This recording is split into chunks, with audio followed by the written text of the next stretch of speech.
आऊज़ुबिल्लाहि बिस्मिल्लाहिर्रहमानिर्रहीम। Dear student, आज हमारा चैप्टर 4 का तीसरा लेक्चर है। टोटल 6 लेक्चर होंगे और इसमें हम आज थ्योरी एंड हो जाएगी। इसके बाद जो है हम इंशाल्लाह न्यूमेरिकल बाकी 3 जो लेक्चर्स रह जाएंगे उसमें न्यूमेरिकल एक्सरसाइज वाले वो सारी चीज़ें करेंगे। तो पहले जो हम पढ़ चुके हैं उसको मैं आपको बता देता हूँ कि ये टॉपिक्स हमने जो है पहले कर लिए हैं और इसमें से जो है पहले हमारे 8 टॉपिक जो है हो चुके हैं। अब हमारा आज का 9th टॉपिक जो है वो है कंडीशंस ऑफ इक्विलिब्रियम और दूसरा जो है कंडीशंस फॉर कंप्लीट इक्विलिब्रियम। ये 2 टॉपिक रहते थे जो आज इंशाल्लाह हम इसको कवर करेंगे इस लेक्चर में। तो सबसे पहले इसमें कंडीशंस ऑफ इक्विलिब्रियम की तरफ आते हैं। तो इसमें 2 कंडीशंस होती हैं। फर्स्ट कंडीशन उसका नाम होता है या दूसरा नाम है सेकंड कंडीशन, या हम इसको इस तरह भी कह सकते हैं कि इक्विलिब्रियम की शराइत जो है ये है शराइत नंबर 1 या पहली शर्त जो है उसकी वो ये है कि अगर कोई भी बॉडी है उसके ऊपर कोई फोर्स लग रही है। हम फ़र्ज़ करते हैं कि आपके पास ये एक ऑब्जेक्ट है और इसके ऊपर एक साइड पर फोर्स F1 लग रही है। अगर इसके ऊपर सिर्फ एक फोर्स F1 लगे तो ये इसी डायरेक्शन में हरकत करेगा। लेकिन अगर हम इतनी ही फोर्स इधर लगा लेते हैं तो वो इक्वल हो, दोनों फोर्सेस अगर इक्वल हों मैग्नीट्यूड में और अपोजिट हों डायरेक्शन में, तो वो एक दूसरे के असर को कैंसिल कर देंगे, जिसकी वजह से वो बॉडी जो है वो रेस्ट में होगी। तो इस तरह क्या होगा कि वो बॉडी रेस्ट में है आल्दो उसके ऊपर फोर्सेस लग रही हैं।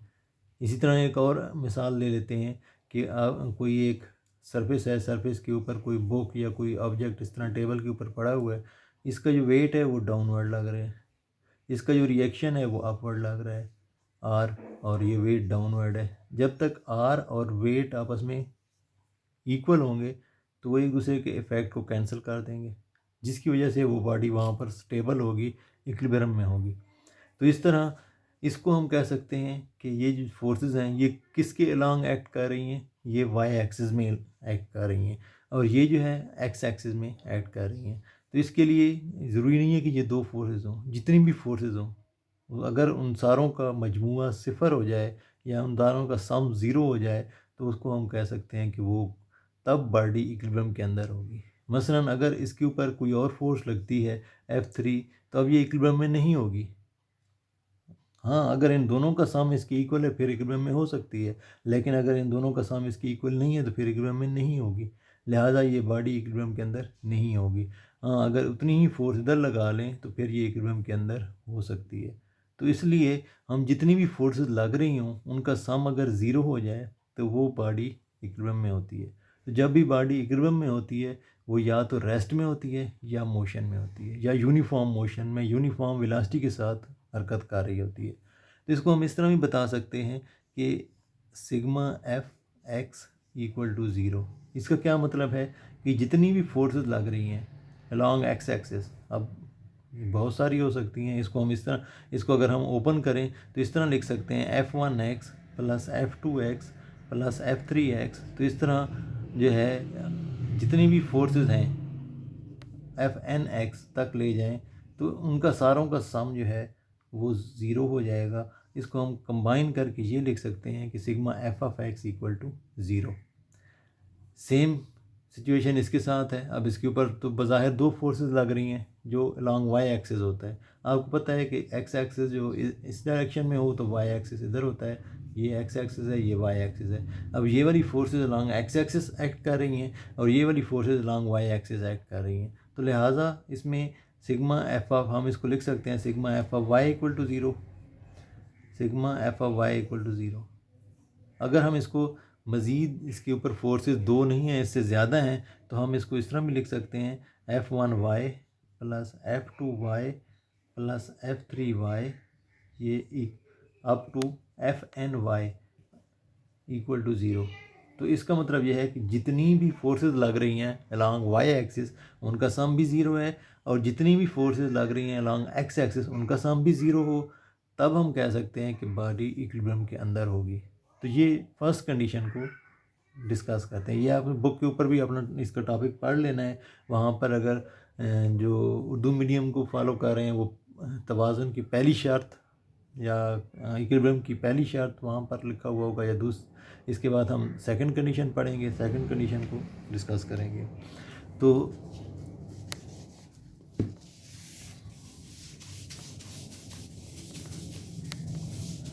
इसमें सेकंड कंडीशन में ये होता है, बाज़ दफ़ा ये होता है कि पहली कंडीशन पूरी हो रही होती है लेकिन फिर भी बॉडी रेस्ट में नहीं होती या यूनिफॉर्म वेलोसिटी में नहीं होती। इसकी अगर हम मिसाल लें तो ये ले सकते हैं कि अगर आपके पास कोई एक ऑब्जेक्ट है जो इस तरह है, इसके ऊपर अगर फोर्स लगाएं, एक फोर्स लगा रहे हैं यहाँ पर F1, दूसरी फोर्स लगा रहे हैं यहाँ पर F2। अब ये दोनों फोर्सेस इक्वल भी हों, अपोजिट भी हों, तो इसका मतलब ये है कि ये फर्स्ट कंडीशन सेटिस्फाई होनी चाहिए, लेकिन ऐसा होता नहीं है। बल्कि क्या होता है कि इसके अंदर इस डायरेक्शन में या इस डायरेक्शन में रोटेशन पैदा हो जाती है। यानी एक ऑब्जेक्ट है, जिस तरह ये एक ऑब्जेक्ट है, इसके ऊपर फोर्स एक इधर लगे और एक इधर लगे तो इसके अंदर इस तरह रोटेशन पैदा हो जाएगी। तो जब एक बॉडी रोटेट कर रही है तो इसका मतलब ये है कि वो बॉडी रेस्ट में नहीं है, इक्विलिब्रियम के अंदर नहीं है। तो लिहाजा फर्स्ट बाज़ सिचुएशन ऐसी होती हैं कि जिसके अंदर पहली कंडीशन पूरी हो रही होती है, पहली शर्त पूरी हो रही होती है, लेकिन फिर भी बॉडी इक्विलिब्रियम के अंदर नहीं होती। तो इस सिचुएशन में ज़रूरी होता है कि सेकंड कंडीशन को अप्लाई किया जाए या सेकंड कंडीशन को डिस्कस किया जाए।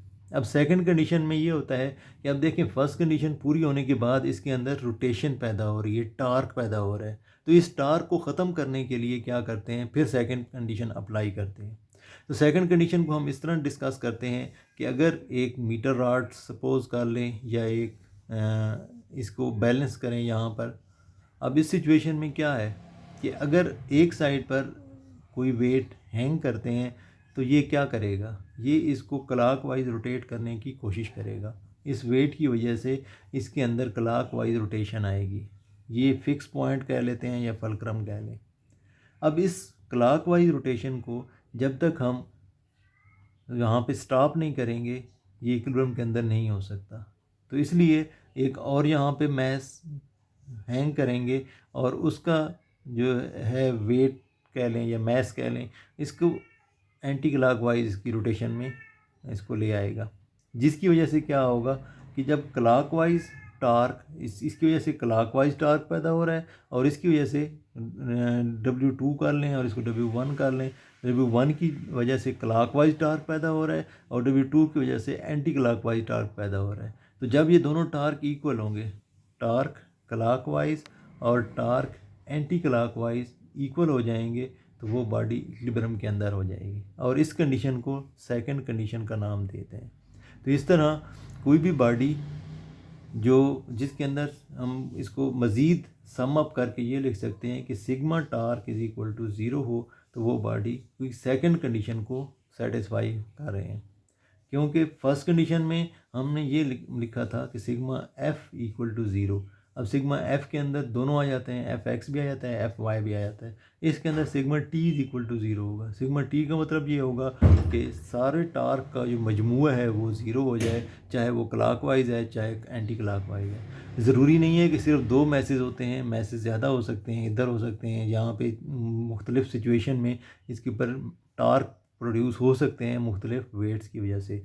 तो लिहाजा हम ये कह सकते हैं कि इनकी जो सेकंड कंडीशन है वो तब पूरी होगी जब सारे टार्क्स का मजमूआ 0 हो, तो वो सेकंड कंडीशन होगी या दूसरी शर्त होगी। और अगर सारी फोर्सेस का मजमूआ सिग्मा एफ इक्वल टू 0 हो, चाहे वो अलॉन्ग एक्स एक्सिस हैं चाहे वो अलॉन्ग वाई एक्सिस हैं, तो उनका मजमूआ 0 हो, तो वो फर्स्ट कंडीशन को सेटिस्फाई करेगा। तो इस तरह ये 2 कंडीशंस हमने फॉलो कर ली हैं। अब हमारा जो इसमें लास्ट टॉपिक आ जाता है वो ये आता है कि कंप्लीट इक्विलिब्रियम के अंदर बॉडी कब होगी। अगर एक बॉडी जो है वो कंप्लीट, हम चाहते हैं कि अंडर व्हाट कंडीशन या किस सिचुएशन में वो कंप्लीट इक्विलिब्रियम के अंदर होगी, तो उसमें अगर ये दोनों सिचुएशन पैदा होंगी, मसलन अगर सिग्मा एफ इक्वल टू 0 होगा तो इसका मतलब ये है कि उसकी फर्स्ट कंडीशन जो है वो पूरी हो जाती है। लेकिन अगर sigma T is equal to zero हो जाता है तो इसका मतलब यह है कि उसकी सेकंड कंडीशन पूरी हो रही है। तो अगर जब दोनों कंडीशन पूरी हो रही हों, यानी पहली शर्त भी और दूसरी शर्त भी पूरी हो रही हो, तो हम कह सकते हैं कि वो बॉडी इक्विलिब्रियम के अंदर होगा, कंप्लीट इक्विलिब्रियम के अंदर होगा। अब कंप्लीट इक्विलिब्रियम में ये भी हो सकता है कि एक होता है ट्रांसलेशनल इक्विलिब्रियम,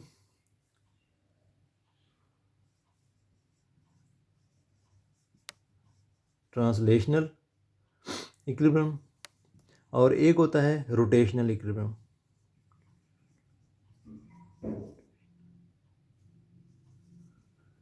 अब ट्रांसलेशनल इक्विलिब्रियम का मतलब ये है कि एक बॉडी सीधी जा रही है, यूनिफॉर्म वेलोसिटी के साथ जा रही है, तो वो ट्रांसलेशनल इक्विलिब्रियम के अंदर होगी। अगर एक बॉडी यूनिफॉर्म वेलोसिटी के साथ रोटेट कर रही है तो वो रोटेशनल इक्विलिब्रियम होगी। अब ट्रांसलेशनल इक्विलिब्रियम की मिसाल तो हम यही कह सकते हैं कि जो यूनिफॉर्म वेलोसिटी के साथ हरकत कर रहे हैं, जिस तरह हम मोटरवे पे सफ़र करते हैं तो हम यूनिफॉर्म वेलोसिटी के साथ हरकत कर रहे होते हैं उस वक्त, तो उस वक्त क्या होगा, हम रोटेशनल इक्विलिब्रियम में कह सकते हैं कि वो सिचुएशन जो होगी वो रोटेशनल इक्विलिब्रियम कहलाएगी। अब ट्रांसलेशनल इक्विलिब्रियम कहलाएगी। रोटेशनल इक्विलिब्रियम कब होगी, जिस तरह एक फ़ैन को हम ऑन करते हैं, थोड़ी देर बाद जो है वो फ़ैन यूनिफॉर्म वेलोसिटी के साथ मूव कर रहा होता है, यूनिफॉर्म एंगुलर वेलोसिटी के साथ मूव कर रहा है, तो उसको हम कहते हैं कि वो रोटेशनल इक्विलिब्रियम के अंदर। अगर कोई भी बॉडी जिसके अंदर ये दोनों टाइप ऑफ इक्विलिब्रियम हो, ट्रांसलेशनल इक्विलिब्रियम भी हो और रोटेशनल इक्विलिब्रियम भी हो, तो हम कह सकते हैं कि वो कंप्लीट इक्विलिब्रियम के अंदर होती है। ठीक है, तो अब ये था हमारा टॉपिक आज का, कंडीशन ऑफ इक्विलिब्रियम, यानी कंडीशन ऑफ या शराइत, इक्विलिब्रियम की शराइत। तो पहली शर्त दूसरी शर्त हमने पढ़ ली है। पहली शर्त में sigma F of X equal to zero होता है, जबकि दूसरी शर्त में sigma T is equal to zero, यानी टार्क का मजमूआ जो है वो ज़ीरो होता है। तो अगर कोई बॉडी कंप्लीट इक्विलिब्रियम के अंदर लाना चाहते हैं तो उसके अंदर दोनों का होना ज़रूरी है, ट्रांसलेशनल इक्विलिब्रियम का होना भी ज़रूरी है और रोटेशनल इक्विलिब्रियम का होना भी ज़रूरी है। तो ये था हमारा आज का टॉपिक। अब हमारा जो है ये थ्योरी ख़त्म हो गई है इस चैप्टर की। इंशाल्लाह नेक्स्ट जो 3 लेक्चर्स होंगे उनमें हम इनके न्यूमेरिकल्स के बारे में डिस्कस करेंगे। तो आपसे जो है ये गुजारिश है कि आपने इनको अच्छी तरह याद करना है, और अगर इस टॉपिक के बारे में कोई भी कन्फ्यूजन हो तो वो आप डायरेक्ट मेरे नंबर पर रब्ता कर सकते हैं, या आप जो है मुतल्लिक़ा जो भी आप किसी रेफरेंस के थ्रू या कमेंट्स में अपने बता सकते हैं।